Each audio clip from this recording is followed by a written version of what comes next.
Welcome everyone to another Skywars story time. Just like last time, I am using pre-recorded footage because whenever I try to play a game and tell a story, I just kind of decide that my train of thought doesn't really need to exist anymore, which makes it really hard to tell a coherent story. So here is pre-recorded footage of me playing Skywars. So I'd like to start this story off by establishing the fact that I love fast food and I eat it a lot. And I guess you'd kind of expect this because I am the type of person who just sits in the room and plays Minecraft all day. So I feel like those things kind of go together.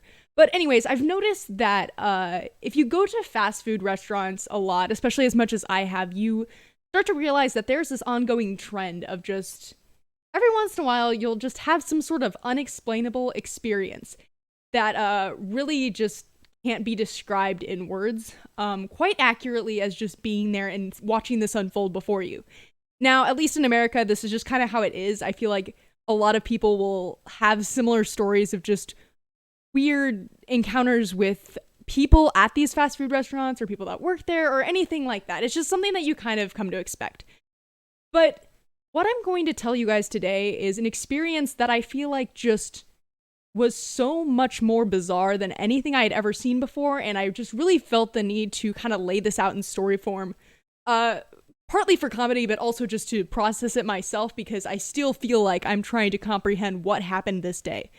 So this whole disaster started out with me and my sister leaving youth group, and we decide to head over to McDonald's.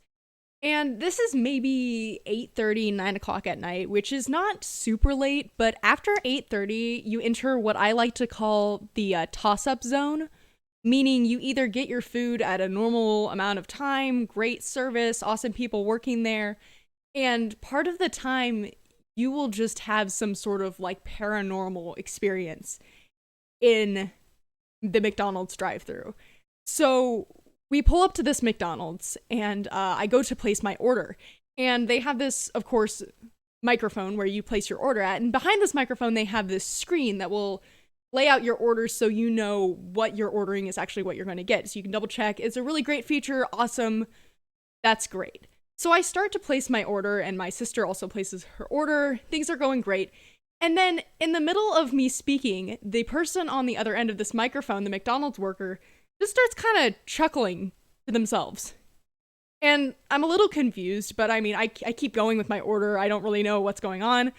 Maybe something's going on back in the kitchen. I don't know. But then I look at my order, and instead of what I ordered being on the screen, it has multiple breakfast items listed on the screen. Now, if you go to McDonald's a lot, or if you know how McDonald's works, they stop serving breakfast at 10:30 in the morning. So the items that are being put on this list not only are not what I ordered, but also not even possible to order at this period in time. And I guess the person on the other end found this extremely amusing because she was laughing just to herself, I guess. And so I kind of sit there confused as to what to do. And eventually she just takes them off and I proceed with my night. You know, it's not a big deal, whatever. She made a mistake, whatever. So everything is fine, or so I thought, because then we pull up to the window. And the scene that is going on inside this window made my sister and I just burst out laughing because let me tell you, I have never seen anything like it. There were so many things going on in this kitchen that it's going to take me a while to even describe the entire scene that was unfolding before our very eyes. So the first thing that I noticed as I pulled up to this window was a very loud alarm beeping. This didn't really seem like any sort of danger alarm. It was more just like something is seriously wrong within this kitchen and someone needs to fix it now. So I'm looking into this scene and there are people everywhere, which I don't know if you've ever been to a McDonald's drive-thru, but normally it's pretty chill and low-key. Maybe there's just a couple people inside preparing drinks, whatever. No, there are so many people that I can see at this moment, and they're all like walking around in like a frantic, like kind of laughing, but also we've got a serious problem and we don't know how to fix it type of vibe. Then I look up on the counter and there's a person just standing on the counter, I guess leaning over into this machine, which is making the beeping noise. And not only is she attempting to fix this machine, but she also has a headset on her head, attempting to make the orders while she's fixing this machine. Now, I don't know if this was the same person that had previously taken my order, but let me tell you, if it was, it definitely explained a lot, because she was doing things that I didn't even know were humanly possible. She was multitasking to a level that I could barely even dream of accomplishing. So I see her put her hand on her headset like she's talking to the person on the other end, go, just a minute, switch off her headset, and then immediately dive into this machine with her hands to try to fix whatever was going on. So that's just going on in the background. Now in the foreground, there's this guy that's maybe about my age, maybe a little older, maybe a little younger. I have no idea. But he hands me my food, and I think everything is going on just fine. I'm a little bit confused what's going on behind him, and I think he was kind of chuckling to himself anyways, just knowing that I am observing this as well as him, and it's insane what's going on right now. And so everything goes fine, and then I remember, as he's handing me my food, that I wanted some ketchup, because I get fries, and I usually ask for ketchup, and I always forget, but I remembered this time, and I was so proud of myself. So I ask him for some ketchup.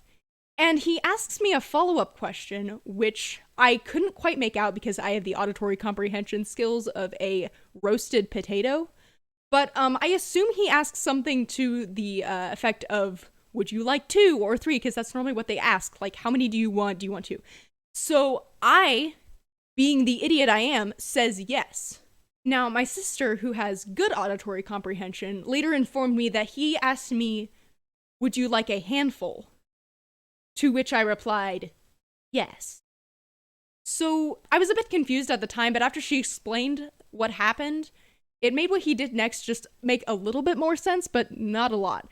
So this dude reaches into the ketchup container and pulls out the most ketchup packets I have ever seen someone hold in one hand. Like, if you had asked me beforehand to make a guess as to how many ketchup packets someone could hold, I would have severely underestimated the number that it actually was. So he pulls this out, looks me straight in the eyes with a grin that just says he is so proud of himself for being so hilarious. And he says, is this enough?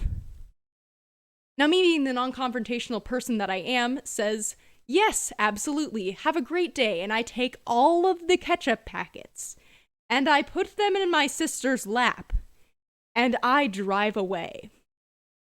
And we just kind of sat in the car. There was kind of this unspoken just silence of just the fact that we had just witnessed this. I don't know what was wrong with the machine. I don't know why the girl was laughing. I don't know why the guy gave me so many ketchup packets. But what I do know is that the number of ketchup packets that he gave me totaled up to 25. And I obviously didn't use all 25 ketchup packets to eat my small fry that I had just ordered. So then I'm left with the dilemma of, what do I do with 25 ketchup packets? I later just came to the conclusion that there really isn't anything you can do except the gravity of the situation that you've just been put in, and take all 25 ketchup packets and put them in your glove compartment in your car and just leave them. And they are still there to this day. Now, you may be thinking to yourself, what a terrible inconvenience to be left with so many ketchup packets within your possession.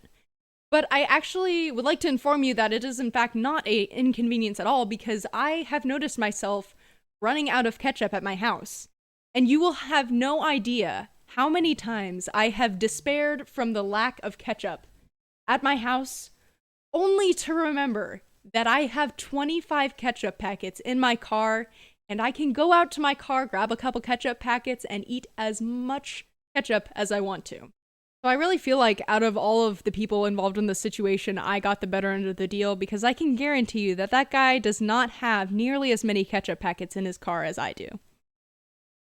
Anyways, guys, that was the story of the weirdest experience I have ever had at a fast food restaurant, and also the reason behind why there are currently 25 ketchup packets in my car.